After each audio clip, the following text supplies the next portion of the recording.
very good evening to all our viewers and welcome to this Sunday's edition of Primetime News coming to you live from our Newsfirst studios in Colombo. I'm Arundhati Mudannayaka and let's start off with a look at the stories making headlines this evening.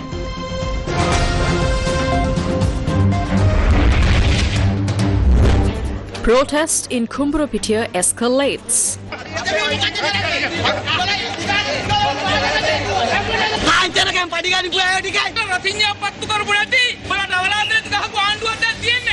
SJB joins forces with SLPP and a faction representing gas cylinder and wins Morotua cooperative election.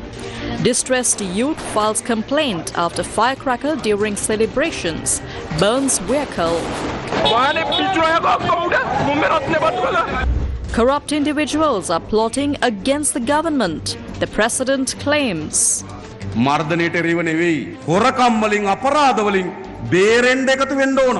Talks on SJB-UNP alliance progressing well, MP Harshana assures. Discussions driven by personal agendas of two, MP Ravi Karnanayaka claims. මේ වෙනකොට සාකච්ඡාව සාර්ථකව ඉදිරියට ගෙනිහිල්ලා තියෙනවා. කෙනෙක් බලන්න ලේකම් වෙන්න, අනෙක් කෙනෙක් බලන්න නායකයා වෙන්න. How did a dog end up at the Wilpattu National Park? Wildlife Department launches extensive investigation. 8th phase of Gamatha door-to-door initiative successfully concludes. Trump imposes tariffs on Mexico, Canada and China. India retained title with 9-wicket victory over South Africa in final of Women's Under-19 T20 World Cup. And now the stories in detail. A tense situation unfolded this morning near the Kumburupitiya main bus stand in Mathura during a protest. Now what exactly happened? Let's take a look. The protest, organised by a group who had previously represented the Pohutua, SJB and the faction representing the gas cylinder in the provincial council and local government institutions. This group included former chairpersons and former members from the Southern Provincial Council and the Mathura Kumburupitiya Pradesh Sabha.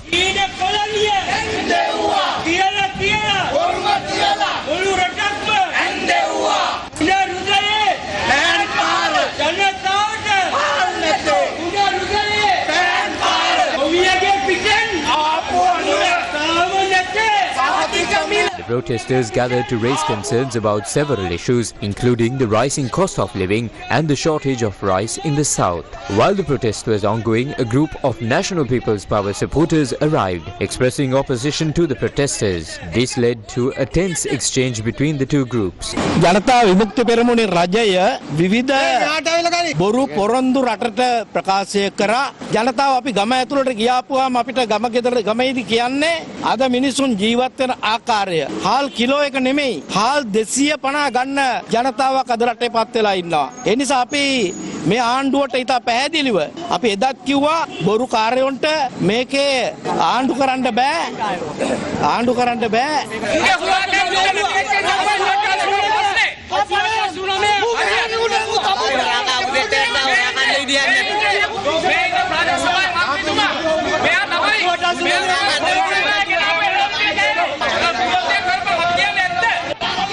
The situation escalated further when the group of former chairpersons and council members from the Kumburupitiya Pradesh Sabha physically assaulted the National People's Power supporters.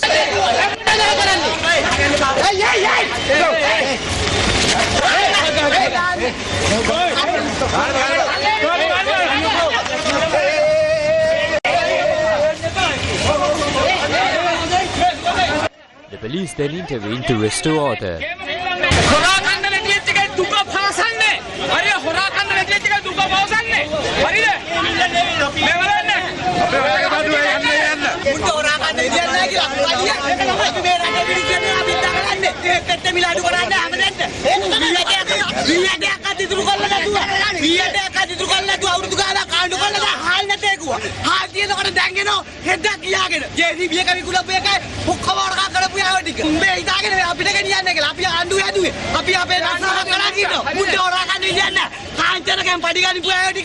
ඔක්කොම බල්ලෝ ටික නිකන් ඉන්න පඩි ගත්තේ සභාවේ සල්ලි ගත්තා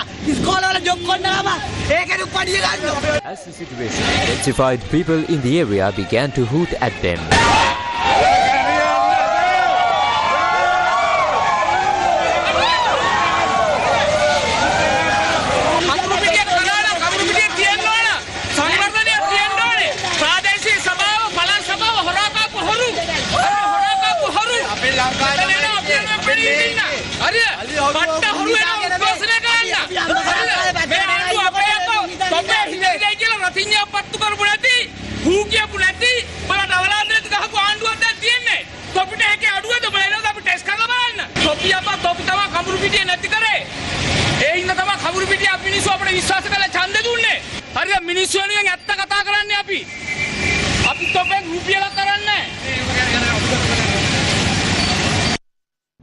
A young man filed a complaint with the Moratuwa police following an incident at the conclusion of the voting process of the Moratuwa Multipurpose Cooperative Society election, where firecrackers were set off. But what really happened? Candidates from the faction representing the gas cylinder, SLPP and the SJB had jointly put forward their candidates for the election. After the results, the supporters lit firecrackers in celebration. This is how members of the Samagi Jana Balawegaya celebrated their victory by lighting firecrackers on the Gold Road.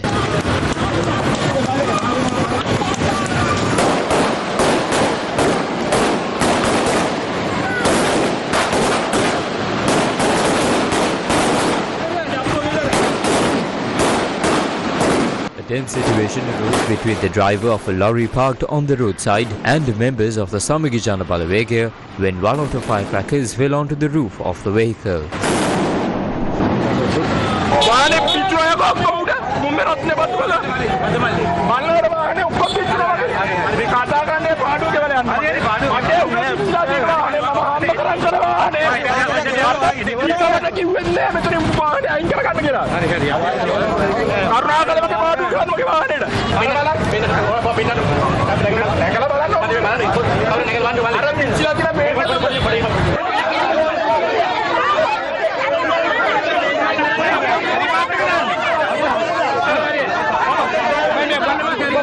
The young man lodged a formal complaint with the Moratuwa police today. මගේ ව්‍යාපාරයක් කරන්නේ මම ඇවිල්ලි වෙලා මම ගෙනාපු item ටික දාන්න මේ ෂොප් එක ගානේ වාහනේ වෙලා නැවතුවාට පස්සේ එකපාරම මේ පාරමේදී රතිඤ්ඤ තුමුලස් පත්තු කරන්න ගත්තා. ඒ ඇවිල්ලා සේරම මගේ වාහනේ මේ උඩට තමයි වැටුනේ. ඇල්ලෙලා සම්පූර්ණ නිනි ගත්තා. එතන හිටපු මේ පුද්ගලෙක් තමයි මේ ඉක්මනින් ඇවිල්ලා වතුර ගහලා කරලා නිව්වේ. ජීවිතේ ප්‍රශ්නයක්වත් මෙතන තියෙනවනේ. ඉතින් ඒ හින්දා තමයි මම පොලිසියට ආවේ. President Anura Kumara Dissanayaka has accused corrupt individuals of uniting to act against the current government. In the most recent election, there were several competitors. These factions were divided during the election, but I recently noticed that they are coming together. Those who were once divided are now uniting under the pretext of opposing suppression. But what suppression are they referring to? Suppression is not a mere political disagreement. Suppression is the murder of Lasanta, the killing of Tajuddin, the abduction of Eknalikoda, the threats against journalists, the physical assaults on them, and the bombings of media outlets. That is suppression. And now the same people are saying they must unite against it.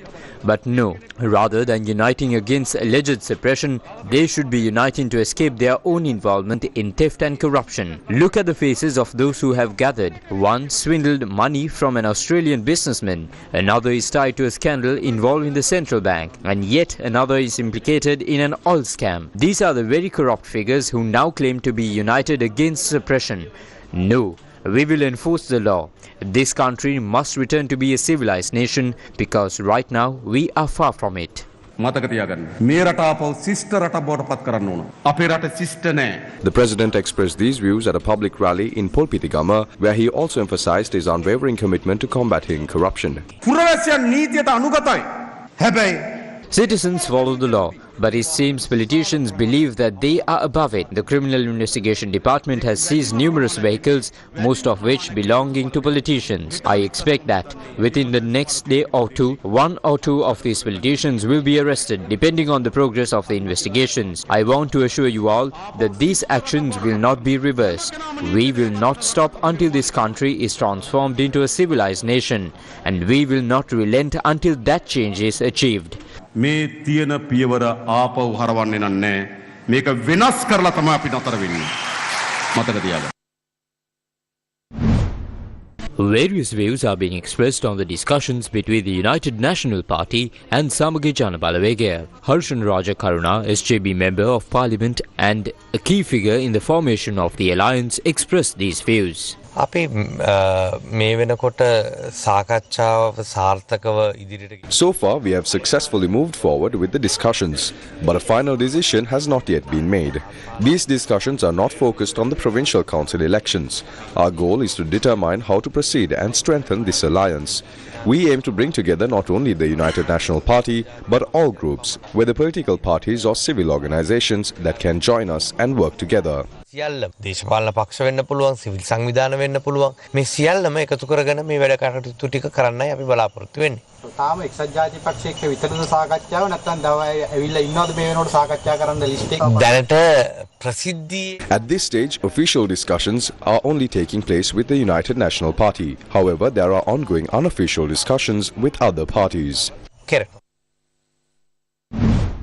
Senior member of the Samagi Jana Balawegaya and the party's economic expert, MP Dr. Harsha De Silva, has not been involved in the ongoing discussions about the party's potential alliance. Speaking at a media briefing today, Dr. Harsha De Silva said that since he has not been included in the discussions between the United National Party and the SJP, he is simply observing the situation from the sidelines.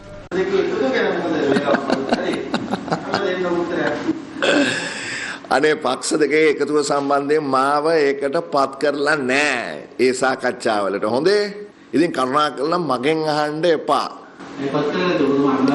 ඒක අපි දන්නේ නැහැ මොකද කියලා පත් කළා නැත්තේ අපිව පත් කළා නැහැ මාව පත් කළා නැහැ ඒ කමිටුවට ප්‍රශ්නයක් නැහැ අපි පිටිපස්සට වෙලා ඉන්නවා අපිට දෙන දේ කරගෙන අපි ඉන්නවා හරි ඕවා ගැන මහලුකුවට කෑකෝ ගහන්න යන්න ඕනේ නැහැ ඒගොල්ලෝ සාකච්ඡා කරලා මොකක් හරි මෙහෙමයි කරන්න කියලා කිව්වොත් අපි ඒ දේ කරමු ඔතන හිතනවාද සයිත් මාස්ටර්යි රවි මහත්තයා එකතුලා ඉදිරි ගමනක් තියනවා කියලා. ඒක මම දන්නේ නැහනේ මං කොහොමද දන්නේ? මං සාකච්ඡාවල නැත්තම් මං කොහොමද දන්නේ මොනවද සාකච්ඡාවල වෙන්නේ කියලා? මගෙන් අහන්න එපා ඕවා.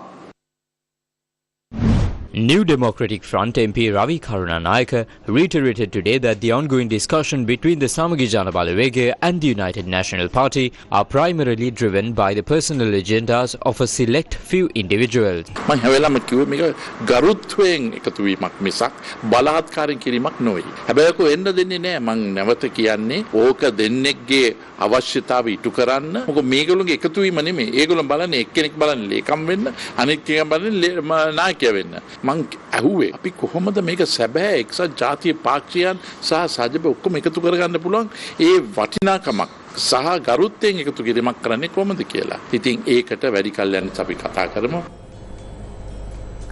The Badulla, Haliyala and Alla integrated water supply project was launched with the ambitious goal of solving long-standing water scarcity issues in these regions.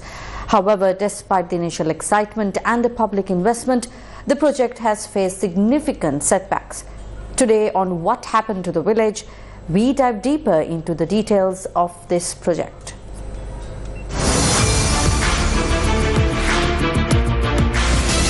What happened to the village?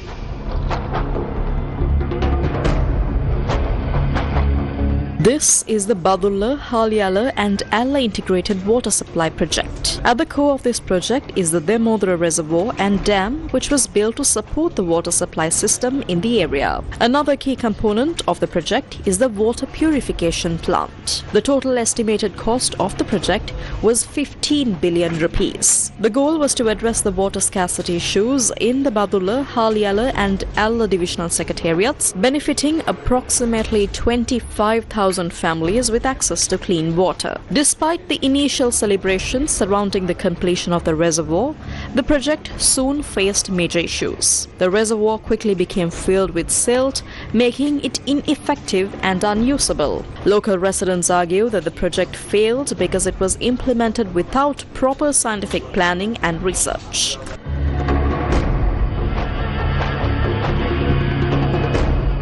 මේක කෝටි ගාණක් වේදම් කළා ඩෑම් එකක් ගැහුවා. ඒ ඩෑම් එක ගහලා අවුරුද්දක් දෙකක් යනකොට සම්පූර්ණයෙන්ම පිරුණා. රොම්මඩ ඉවත් කරන ව්‍යාපෘතිය ගෙනල්ලා මේ පාලකයෝ කරේ. මේකේ තියෙන රොම්මඩ ටික ඉවත් කළා මේක සෝදලා වැලි බවට කරලා විකුණන එක තමයි කරේ. හරි ඊට පස්සේ මේ ප්‍රශ්නේ විසඳලා නැහැ. දැන් මේ ප්‍රොජෙක්ට් එක හැදුවට කෝටි ගාණක සල්ලි විනාශ කරලා තියෙන විදිහ දැන් බදුල්ලට වතුර නැහැ. හාලියලට වතුර නැහැ. ඇල්ල සංචාරක කලාපයක්. ඇල්ලට වතුර නැහැ. මේවා කාගේ සල්ලිද? මේ අහිංසක දුප්පත් අපේ සල්ලි. ඇයි මේ විදිහට නාස්ති කරන්නේ? The funds for both the construction of the reservoir and the silt removal project came from taxpayers, your money and ours. So who is responsible for this waste?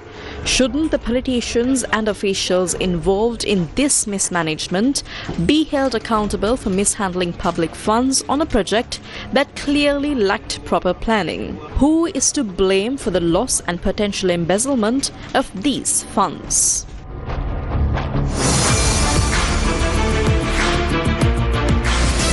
What happened to the village? Newsfirst with the people.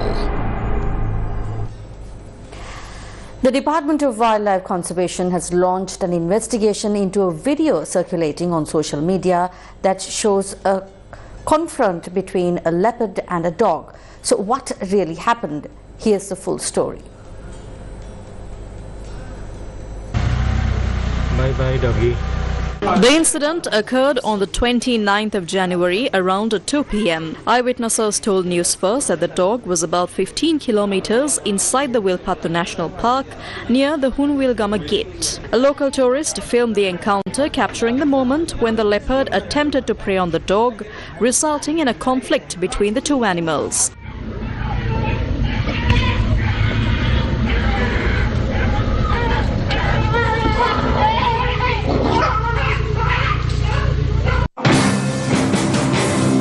How did the dog end up in the Wilpattu National Park?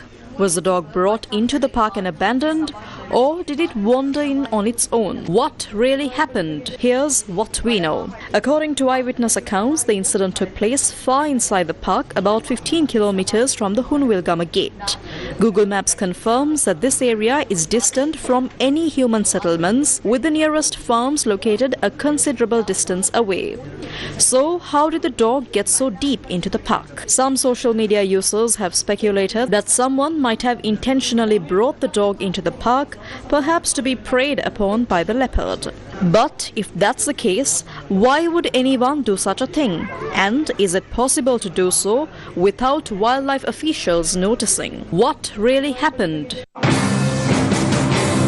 It is illegal to bring domestic animals into national parks. This is what the Deputy Minister had to say. සමහරලාට වෙන්න පුළුවන් අසල්වැසි ගම්මාන වලින් මේ බල්ලෝ සංක්‍රමණය වෙච්ච ඒවා තියෙන්න පුළුවන්. Sometimes dogs may wander from nearby villages and enter the sanctuary on their own. There have been many instances where dogs, particularly puppies, have fallen victim to predators in these areas. While it is forbidden, wildlife officers take measures to prevent this. Additionally, pets are not allowed inside vehicles, and this is checked at park entrances. If a violation occurs, we will take appropriate legal action. කඩවීමක් සිද්ධ වෙලා තියෙනවා නම් අවශ්‍ය නීතිමය පියවර අපි ගන්න පසුබට වෙන්නේ නැහැ. The Department of Wildlife Conservation is investigating how the dog entered the Wilpattu National Park and will take further action based on the findings.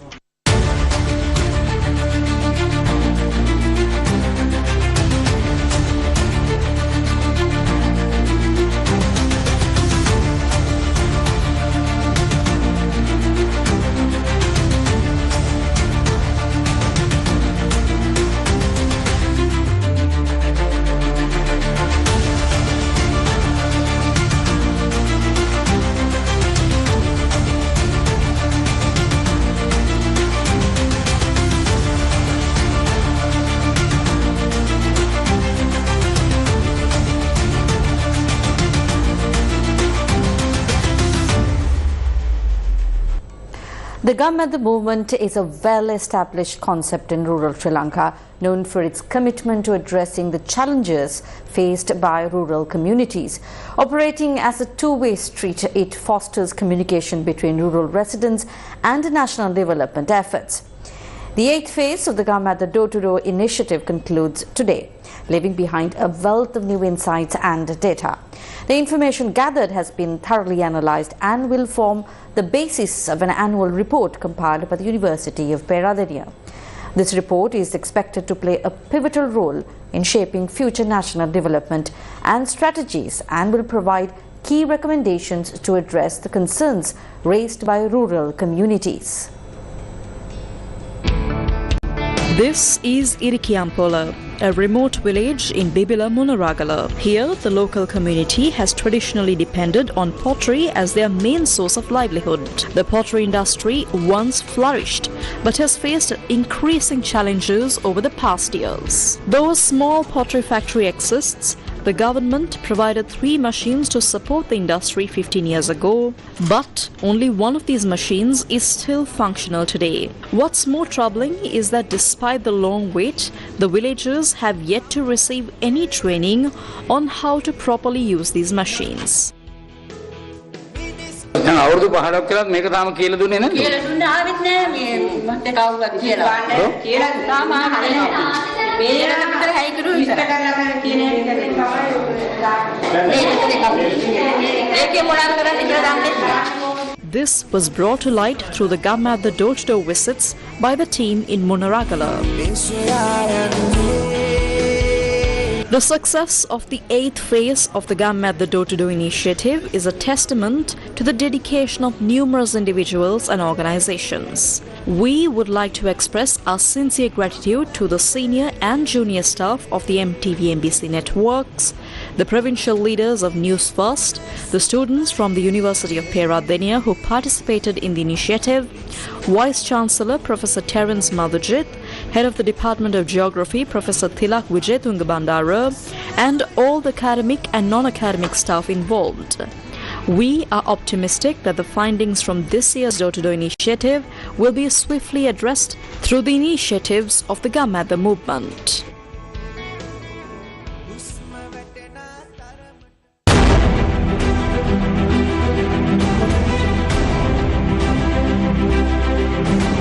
Gum at the door-to-door. This Litfest, let's make it count. Field dreams, change the future.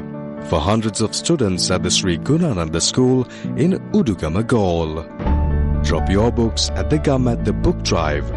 Let's turn the page together from the 6th to the 9th of February. The Gum at the Give a Book project at the Gaul Litfest. The Attorney General's Department has announced that further investigations into 4 controversial incidents have been referred to the Bribery Commission. The department is also clarifying details regarding ongoing investigations into 11 other controversial incidents. Of these, 1 has been referred to the police for further investigations. Meanwhile, Justice Mohammad Lafar Tahir, the most senior judge currently serving in the Court of Appeal, has been appointed as the acting president of the Court of Appeal. Justice Mohammad Lafar Tahir took his oath today before President Anura Kumar Dissanayake at the President's office. The appointment follows the pre-retirement leave of Court of Appeal President Justice Bandula Karnaratne, which has been accepted by President Anura Kumar Dissanayake.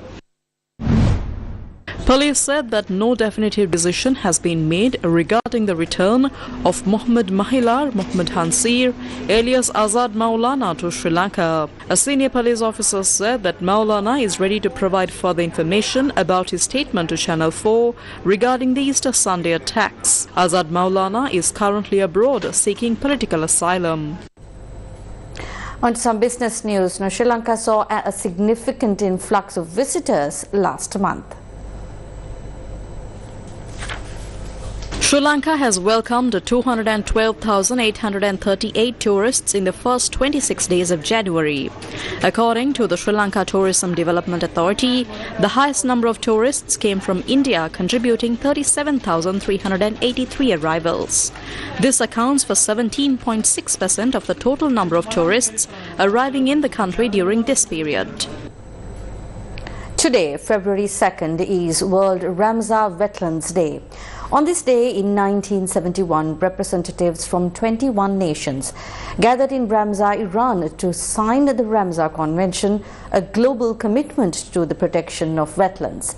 Since then, this day has been dedicated to raising awareness about the importance of wetlands and celebrating their natural beauty. Our country is home to several Ramsar wetlands, yet many of these vital ecosystems are facing significant threats. Did you know that our Ramsar wetlands are not only a sanctuary for over 30 species of migratory birds, but also an attractive destination that generates significant foreign exchange? This is tonight's episode of Happy Headlines.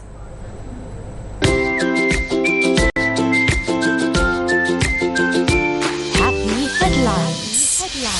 The Bundala National Park was the first Ramsar wetland in our country designated in 1971. Today, 41 wetlands are included in the Ramsar wetland list in our country alone. There are fewer than 1,000 Ramsar wetlands across all of Asia, which highlights just how valuable our wetlands are. These protected areas are key to maintaining biodiversity and have garnered international recognition for their contribution to global conservation efforts. In fact, the beauty and wildlife of our wetlands now draw tourists from around the world. Take, for example, that many local and international bird watchers who visit the Wankale Sanctuary Wetland in Manor Island to observe the migratory birds that have flown in from all over the globe. Sadly, there have been instances in the past where these wetlands were destroyed for short-term economic gain, such as for shrimp farming. However, we've taken steps to prevent further damage and ensure their long-term protection. By safeguarding this invaluable resource, we are not only doing a service to our nation, but also contributing to the well-being of the entire planet.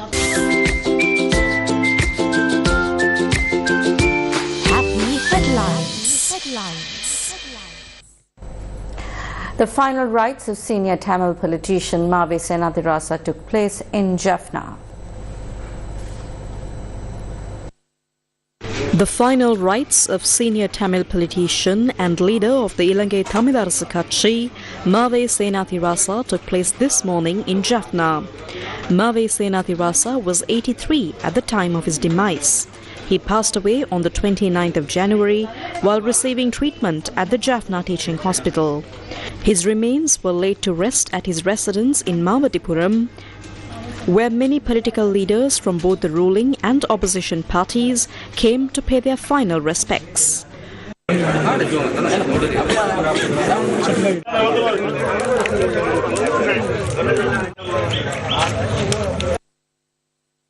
Born on the 27th of October in 1942 in Jaffna, Mave Sirasa received his primary education from Nadeswar College in Jaffna. He completed his higher education at the University of Peradeniya. He joined the youth wing of ITAC, the Tamil Youth League, in 1962 and became secretary of the Tamil Youth Front, the youth wing of the Tamil United Liberation Front, in 1972. Sirasa contested the 2001 parliamentary election as one of the TNA's candidates in the Jaffna district. He was elected and re-entered parliament and was also re-elected at the 2004, 2010 and 2015 parliamentary elections. He also served as a General Secretary of ITAC before being elected leader of ITAC in September 2014. He stepped down from ITAC leadership due to poor health conditions.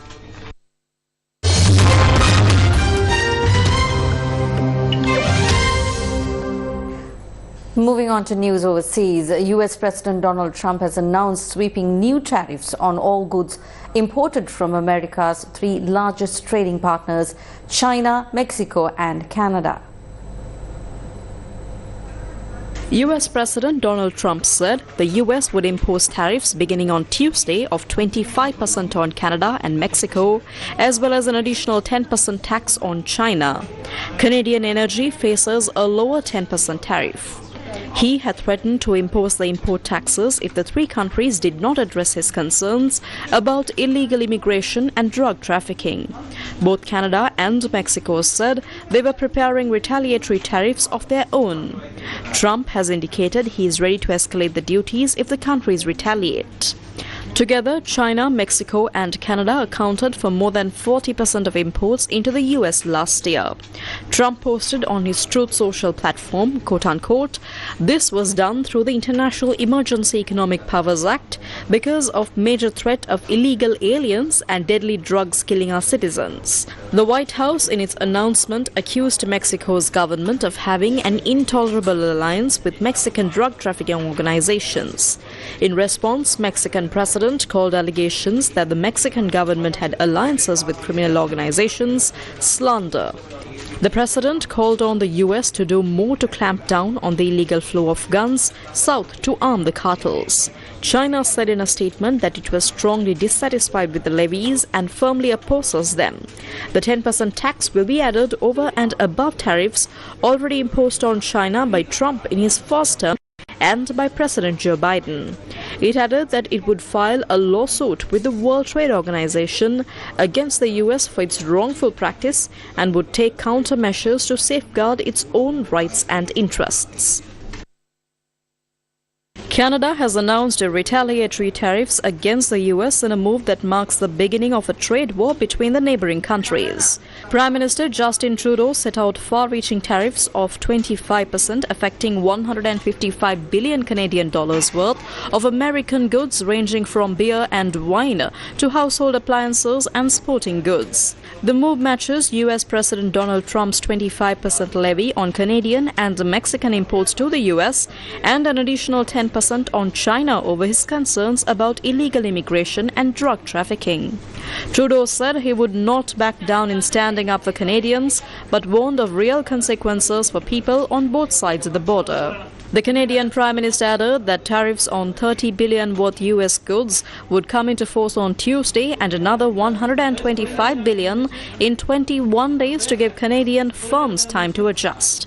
This will include immediate tariffs on $30 billion worth of goods as of Tuesday, followed by further tariffs on $125 billion worth of American products in 21 days' time to allow Canadian companies and supply chains to seek to find alternatives. Trudeau's response targets items including American beer, wine, bourbon, fruits and fruit juices, vegetables, perfumes, clothing and shoes, as well as household appliances, sporting goods and furniture. Lumber and plastics will also face levies and non-tariff measures related to critical minerals and procurement. Our response will also be far-reaching and include everyday items such as American beer, wine and bourbon, fruits and fruit juices, including orange juice, along with vegetables, perfume, clothing, and shoes.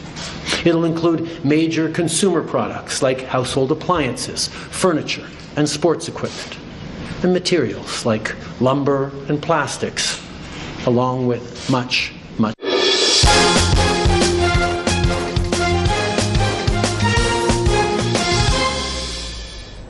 And in sports news, India won the ICC Women's Under-19 T20 World Cup for the second consecutive time after storming to a 9-wicket victory over South Africa in the final.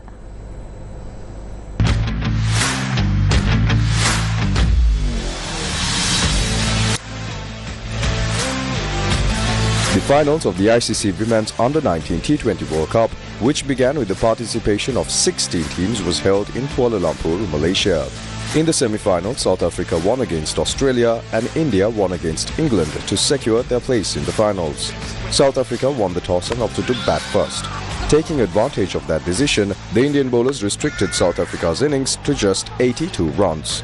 Mika van Roost was the top scorer in the innings with 23 runs. Trisha Gongadi bagged 3 wickets.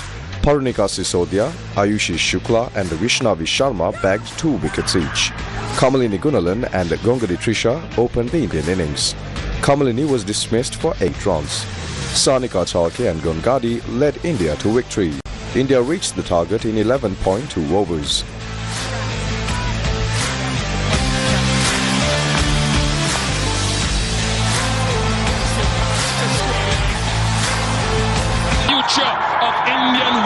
Cricket is so bright, it glows like a furnace. The inaugural winners are champions once again. Africa can hold their heads high. Till today, they have nothing. South Africans, just magnificent effort from them last tournament to improve and grow. This group, I echo your sentiments. We'll see.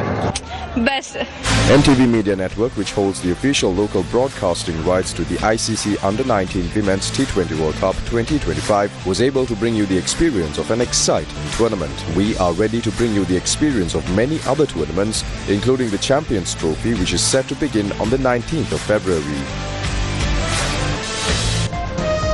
And with that, we wrap up tonight's edition of Primetime News. Thank you very much for joining us. Good night.